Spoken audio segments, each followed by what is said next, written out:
Hello guys, कैसे हो। पिछले कुछ हफ्तों से इसरो का चंद्रयान स्पेसक्राफ्ट और उसका रोवर मून के ऊपर साइलेंटली खड़ा है, जिसे इसरो ट्राई कर रहा है एक्टिवेट करने के लिए। बट मून के इनक्रेडिबल हार्श एनवायरनमेंट में इसरो के इस स्पेसक्राफ्ट का सर्वाइव होना 50-50 माना जा रहा है। पहले आइए हम इस वीडियो में देखते हैं इस चंद्रयान 3 के स्पेसक्राफ्ट के बारे में। Then let's see. इस चंद्रयान 3 को फिर से एक्टिव करने के लिए जो एक मेजर कंपोनेंट चाहिए था वो इसरो ने इसमें लगाया ही नहीं है। इसी के चलते इसके फिर से रिएक्टिव होने के चांसेस 50% ही है। ये कौन सा इंपॉर्टेंट डिवाइस है जो इसरो ने चंद्रयान 3 के स्पेसक्राफ्ट में लगाया नहीं है, ये आपको इस वीडियो के एंड तक पता चलेगा।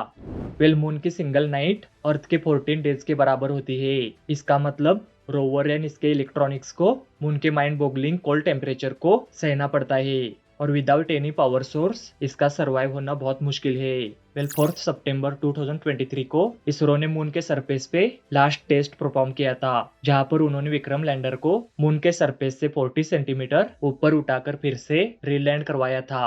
और इस लास्ट टेस्ट के बाद इसरो ने दोनों लैंडर और प्रज्ञान को स्लीप मोड में डाल दिया 22 सितंबर तक। और उसके बाद 22 सितंबर को इसरो ने चंद्रयान 3 को फिर से रिएक्टिवेट करने को ट्राई किया। बट आज 2 हफ्ते हो चुके हैं और इसरो का चंद्रयान 3 से अभी तक रिकनेक्शन एस्टेब्लिश्ड नहीं हुआ है। देखा जाए तो इसरो का चंद्रयान 3 मिशन इनक्रेडिबली सक्सेसफुल रहा है, और इसरो ने पहले ही बताया था इस मिशन की लाइफ 14 डेज है करके। और इसरो के इस मिशन गोल में लिखा था इन 14 डेज में ही इसरो ऑल टास्क को कंप्लीट करेगा, और इसरो ने ऑलमोस्ट अचीव किया है। और एक कॉम्प्लिकेटेड टास्क इसरो ने बहुत ही लो बजट में सक्सेसफुली करके दिखाया है, ये बहुत बड़ी बात है। जहाँ पर इसरो का चंद्रयान 3 लैंडर लैंड हुआ है उस एरिया को बहुत कम एक्सप्लोर किया गया है अभी तक। इस प्रज्ञान रोवर के साथ क्या हुआ है ये समझने के लिए हमें सबसे पहले ये देखना होगा कि इसरो का चंद्रयान 3 स्पेसक्राफ्ट किस जगह लैंड हुआ है।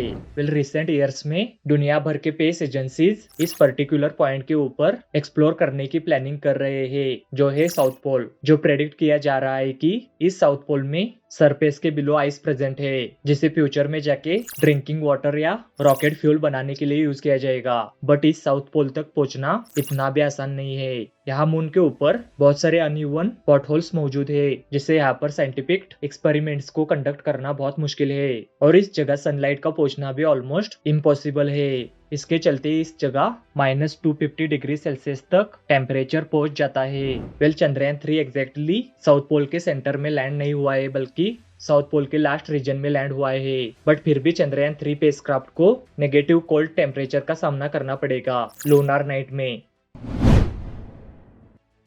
मून ये अर्थ के ऑर्बिट के अराउंड रिवॉल्व होता है, और मून को 1 कंप्लीट ऑर्बिट करने में 28 डेज लगते हैं। और जो हम मून की साइड देखते हैं ये साइड अर्थ से लॉक रहती है, और फर्स्ट 14 डेज के लिए मून सन के क्लोज रहता है, और नेक्स्ट 14 डेज के लिए मून सन से लॉन्ग डिस्टेंस पे रहता है। और इसीलिए इसरो का ये मिशन 14 डेज का है, बिकॉज 14 डेज तक ही मून के ऊपर सनलाइट रहेगी, और उसके बाद लूनार नाइट स्टार्ट होगी। और इसरो का चंद्रयान 3 स्पेसक्राफ्ट 23 अगस्त को मून के ऊपर सक्सेसफुली लैंड हुआ था, और नेक्स्ट 14 डेज के लिए इसरो ने उनके सभी एक्सपेरिमेंट्स मून के सरफेस के ऊपर कंडक्ट किए। और इसरो का जो गोल था ऑल एक्सपेरिमेंट्स को कंडक्ट करने का, वो ऑलमोस्ट अचीव हो चुका है। इसके बाद इसरो ने 4 सितंबर 2023 को लैंडर एंड रोवर को स्लीप मोड में डाल दिया मून का नेक्स्ट लूनार डे आने तक, जिसकी टाइमलाइन थी 22 सितंबर 2023 तक। और इसरो के रोवर के ऊपर सोलर अरे प्रेजेंट है, इससे ये रोवर सोलर एनर्जी से अपनी बैटरीज को चार्ज करता था, और जो भी इंफॉर्मेशन रोवर एंड लैंडर वहां से कलेक्ट करते थे उसे ऑर्बिटर को सेंड किया जाता था, और अर्थ से इसरो उस ऑर्बिटर से वो डाटा रिसीव कर सकते थे। और इस लूनार नाइट को सरवाइव करने के लिए चंद्रयान 3 को -200 डिग्री सेल्सियस के टेम्परेचर से जाना पड़ा।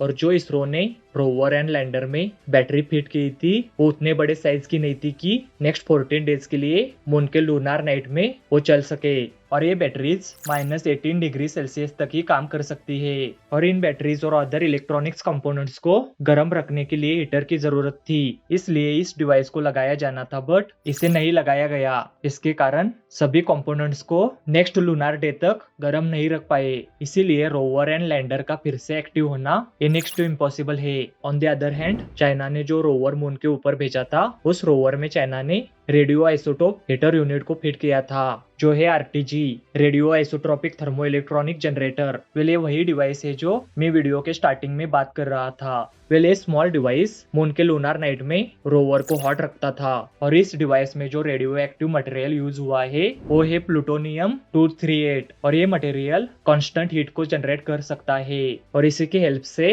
चाइना का रोवर मून के लूनार नाइट में सर्वाइव कर पाया था। वेल ये डिवाइस इतना हेल्पफुल है तो इसरो ने इस डिवाइस को अपने मिशन में क्यों नहीं यूज किया? वेल आइए इसे समझते हैं। वेल इस डिवाइस को ना यूज करने के पीछे इसरो के दो मेन रीजन है। फर्स्ट, जो इसरो का रोवर है उसका वेट है 26 kg, और जो ये डिवाइस है इसका वेट है 37 kg, जो कि इम्पॉसिबल था। और सेकेंड रीजन है, जो इस डिवाइस में मटेरियल यूज हुआ है प्लूटोनियम 238, ये बहुत एक्सपेंसिव मटेरियल है, और इसरो के लो बजट में इसे फिट कर पाना डिफिकल्ट था। वेल इन्हीं टू रीजंस की वजह से इस डिवाइस को इसरो के मिशन में यूज करना ये इम्पॉसिबल था, और इस मिशन को फिर से रिएक्टिवेट करने की टाइमलाइन थी 30 सितंबर, जो कि क्रॉस हो चुकी है, और आज भी चंद्रयान 3 से इसरो का कोई भी कांटेक्ट नहीं हुआ है, और आगे जाके इसरो चंद्रयान 3 को रीएस्टेब्लिश करने में फेल हुआ तो हम ये कह सकते हैं विक्रम एंड प्रज्ञान ये मून के ऊपर इंडिया के एम्बेसडर बन के रहेंगे। और इस मिशन को सिर्फ 1 लूनार डे के लिए प्रोग्राम किया था, जो कि अर्थ के 14 डेज के बराबर होता है, और इसे सेकेंड लूनार डे के लिए प्रोग्राम नहीं किया था,